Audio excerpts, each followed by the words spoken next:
Hello children. Last class में हम लोगों ने पार्ट 3 मेरा परिवार पार्ट को कंप्लीट किया था, पूरे पार्ट को पढ़ा था और उसके एक्सरसाइजेस पढ़े थे। और वर्चुअल क्लास में मैंने आपको एक्सरसाइजेस के कुछ प्रश्न समझाए थे और पूछे थे, ठीक है। एंड बिफोर समर हॉलीडेज़ के पहले मैंने इस पार्ट को आपको पढ़ाया भी था और उसके one word answer, word meaning and hard words, ये 3 चीज़ें आपको मैंने कॉपी में करवाई थी। ओके, तो आज हम लोग क्या करेंगे, इससे पहले तक अभी मैंने आपसे कहा था कि आपको केवल बुक में काम करना है, आपको अभी कॉपी में काम नहीं करना है। मैंने आपको कॉपी में काम करने के लिए मना किया था चिल्ड्रन, बट आज से फिर से मैं आपको कॉपी का वर्क दे रही हूँ। आपको कॉपी में काम करना है। देखिए यहाँ पे लिखा हुआ है ना, डेट पहले लिखना है कॉपी में, जहाँ से आप लोगों ने अपना वर्क कंप्लीट किया था, फिनिश किया था, वहाँ से ही करना है। पार्ट 3 के आपके पास हार्ड वर्ड्स लिखे हैं, वर्ड मीनिंग लिखे हैं एंड वन वर्ड आंसर लिखा है। जहाँ पे आपने वन वर्ड आंसर लिखा था, ठीक उसी के बाद में आपको नेक्स्ट पेज में, न्यू पेज में प्रश्न ऑब्लिक उत्तर, प्रश्नोत्तर का हेडिंग लिखकर आपको क्वेश्चन नंबर 1, देखिए प्रश्न नंबर 1 क्या लिखा है, प्रश्न 1 लिखा है, रावी के परिवार में कौन कौन हैं।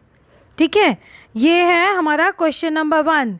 अच्छा, वन वर्ड आंसर में क्या होता है, मैंने आपको इससे पहले बताया था कि वन वर्ड आंसर में हमारा क्या होता है। वन वर्ड आंसर में हमारा केवल एक शब्द में हमें आंसर देना पड़ता है, ठीक है। बट यहाँ पे क्या है, क्वेश्चन आंसर है। क्वेश्चन आंसर में हमें क्या है, अब फुल आंसर लिखना पड़ता है, ठीक है। जैसे देखिए क्या है, रावी के परिवार में कौन कौन है। रावी के परिवार में रावी, रावी के मम्मी, पापा और उसकी बहन शुभी है। रावी के की जगह आप की कर लीजिएगा, ये बाय मिस्टेक यहाँ पे के हो गया है। रावी के परिवार में रावी, रावी की मम्मी, पापा और उसकी छोटी बहन या उसकी बहन शुभी है। ये आंसर सबको लिखना है, ओके। अब क्वेश्चन नंबर 2 देखिए, प्रश्न 2, आप किस कक्षा में पढ़ती हैं। तो यहाँ पे पढ़ती हैं लिखा है ना, लेकिन मैंने आंसर में ये लिखाया है हम कक्षा 1, एक माने होता है 1, इसीलिए मैंने ब्रैकेट में आपको 1 लिख के भी दिखा दिया है कि आपको समझ में अगर 1 नहीं आएगा तो आप 1 देखकर समझ सकते हैं कि आप क्लास 1 में पढ़ते हैं ना सब लोग, इसलिए यहाँ पे मैंने 1 लिखा है और ब्रैकेट में 1 लिखा है, ठीक है। तो हम कक्षा 1 में पढ़ते हैं, ये आंसर लिखना है। आप किस किस कक्षा में पढ़ती हैं, उसका आंसर हमें क्या लिखना है, क्योंकि यहाँ पे boys and girls both are here, दोनों ही हैं, तो इसलिए हम कक्षा 1 में पढ़ते हैं। आपको ये आंसर लिखना है, ओके। तो ये 2 केवल क्वेश्चन आंसर से जो आपको कॉपी में लिखना है। अब नेक्स्ट वर्क देखिए, नेक्स्ट वर्क क्या है आपका, हेडिंग है वाक्य बनाओ।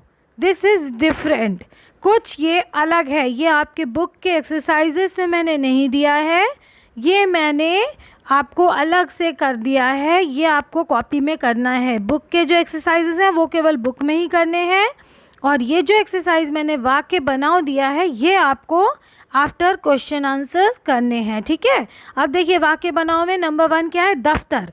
दफ्तर मैंने आपको बताया था कि ऑफिस को कहते हैं दफ्तर, तो हमारे पापा रोज़ दफ्तर जाते हैं, ठीक है। अब नंबर 2 क्या है, टिफ़िन। टिफ़िन माने यू नो कि आपका जो लंच लेकर जाते हैं उसको टिफ़िन कहते हैं, तो हम क्या लिखेंगे, हम सब टिफ़िन लेकर स्कूल जाते हैं, ठीक है। अब नंबर 3 क्या है, समाचार पत्र। समाचार पत्र माने मैंने समझाया था आपको, फिर से बता रही हूँ, न्यूज़पेपर। मेरे पापा रोज़ समाचार पत्र पढ़ते हैं, ठीक है। तो ये हमारा हो गया समाचार पत्र का वाक्य बनाओ।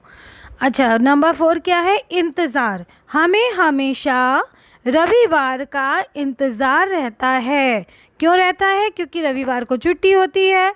अभी तो लॉकडाउन की वजह से एंड कोरोना की वजह से आपकी छुट्टी, अभी आप लोग घर ही में हैं, बट वैसे नॉर्मल डेज़ में जब आप लोग स्कूल जाते हैं, स्कूल जाते थे या हैं, आगे भी जाएंगे, तो आपकी संडे को छुट्टी होती है ना, तो इसलिए हमें हमेशा रविवार का इंतज़ार रहता है। ठीक है, तो चिल्ड्रन आपको ये 4 सेंटेंसेस लिखने हैं। मेक सेंटेंसेस, वाक्य बनाओ।